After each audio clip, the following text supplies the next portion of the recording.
নমস্কার, টিভি9 বাংলা ডিজিটালে আপনাদের স্বাগত। সোমবার রাত থেকে নাগাড়ে বৃষ্টি, শহর থেকে শহরতলি রাজ্যের একাধিক জেলা প্লাবিত। বৃষ্টি থামার কোনো লক্ষণই নেই। এইভাবে বৃষ্টি চলতে থাকলে কিন্তু বাংলার কপালে দুঃখ আছে। কতদিন চলবে এই বৃষ্টি, সেই খবর নিয়েই হাওয়া মারকে আপনাদের সঙ্গে আমি শর্মিষ্ঠা। আলিপুর আবহাওয়া দপ্তর কিন্তু আগেই সতর্ক করেছিল গাঙ্গেয় পশ্চিমবঙ্গের ওপর একটি নিম্নচাপ সক্রিয় ঘূর্ণাবর্ত মৌসুমী অক্ষরেখা, যেটা কিনা সাধারণত বাংলায় বর্ষার সময় বঙ্গোপসাগর থেকে রাজস্থান পর্যন্ত বিস্তৃত থাকে, সেটা এই মুহূর্তে দক্ষিণবঙ্গের ওপর দিয়ে বিস্তৃত। আর তার জেরেই এই ভয়ঙ্কর পরিস্থিতি, তার জেরে এই নাগাড়ে বৃষ্টি চলছে। উপগ্রহ চিত্র বলছে এখনো বৃষ্টি থামার কোনো লক্ষণ নেই, কারণ বঙ্গোপসাগর থেকে এখনো জলীয় বাষ্প প্রচুর পরিমাণে বাংলায় ঢুকছে মেঘ। ফলে পশ্চিমাঞ্চলের জেলাগুলোর জন্য কিন্তু একটা বিপদের হাতছানি থাকছে। এমনিতেই সোমবার রাত থেকে যে পরিমাণ বৃষ্টি হয়েছে, যে পরিমাণ বৃষ্টি হওয়ার কথা, যা পূর্বাভাস ছিল তার থেকে অনেক বেশি বৃষ্টি হয়েছে, এবং তার জন্যই শহর এবং শহরতলির একাধিক এলাকায় জমে গিয়েছে জল। সঙ্গে এই যে পশ্চিমাঞ্চল যেটা আমরা বলি, যেটা সাধারণত আমাদের মেনলি বাংলার জন্য চিন্তার কারণ থাকে, সেই অঞ্চলের একাধিক এলাকায় প্লাবনের আশঙ্কা দেখা দিচ্ছে। আলিপুর আবহাওয়া দপ্তর বলছে এই যে নিম্নচাপ তৈরি হয়েছে, সেই নিম্নচাপটা বিকেলের পর থেকে আস্তে আস্তে ঝাড়খণ্ড উড়িষ্যার দিকে সরে যাবে। তাহলে কি বাংলার একটু চিন্তা কমবে?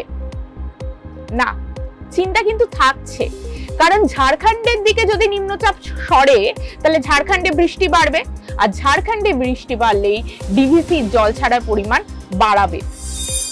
ডিভিসি এর মধ্যেই 40,000 কিউসেক জল ছেড়ে দিয়েছে, আর তার জেরেই দুলুং, শিলাবতীর মতো নদীগুলো ফুসছে।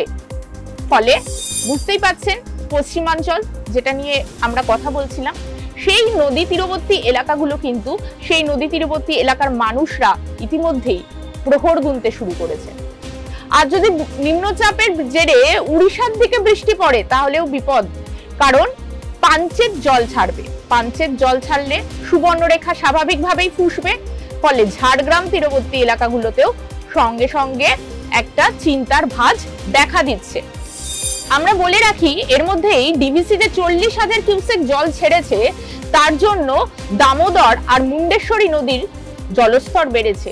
আর এই ফলে এই দামোদর আর মুন্ডেশ্বরী নদী তীরবর্তী যে এলাকাগুলো, সেই এলাকাগুলো কোনগুলো একবার বলে রাখি। পূর্ব বর্ধমান, হাওড়া, হুগলি এবং বাঁকুড়া সোনামুখী সংলগ্ন যে এলাকাটা রয়েছে, বিস্তীর্ণ এলাকা, সেখানে কিন্তু প্লাবনের আশঙ্কা ইতিমধ্যেই দেখা দিয়েছে। শহর কলকাতার কথা আলাদা করে বলার নেই। এক রাতের বৃষ্টিতে যে পরিমাণ ভারী বর্ষণ হয়েছে, তাতে কলকাতার একাধিক জেলা প্লাবিত হয়েছে। আমরা এক নজরে দেখে নিই যে সোমবার রাত থেকে এখনো পর্যন্ত কলকাতার কোন কোন এলাকায় কতটা বৃষ্টি হয়েছে। আলিপুর আবহাওয়া দপ্তর বলছে যোধপুর পার্কে এখনো পর্যন্ত বৃষ্টি হয়েছে 195 মিলিমিটার, উলুবেড়িয়ায় 112 মিলিমিটার, দমদম 99, বসিরহাট 94, সল্টলেক 88, আলিপুর 82, ব্যারাকপুর 81, মানিকতলা 80, পামার বাজার 78 মিলিমিটার পর্যন্ত বৃষ্টি হয়েছে। পশ্চিমাঞ্চলের বৃষ্টির পরিমাণ স্বাভাবিকভাবেই এর থেকে অনেকটাই বেশি, কারণ ওই যে বলেছিলাম দক্ষিণবঙ্গের বিস্তীর্ণ এলাকা জুড়ে নিম্নচাপ অক্ষরেখা এখন ভীষণভাবে সক্রিয়। তাহলে বৃষ্টির মতিগতি এখন বোঝা বড় দায়।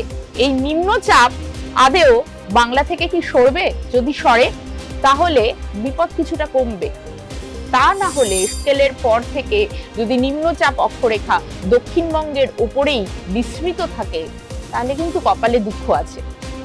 নিম্নচাপের আরো আপডেট নিয়ে আপনাদের আমরা জানাবো। আপনারা সঙ্গে থাকুন টিভি9 বাংলা ডিজিটালে।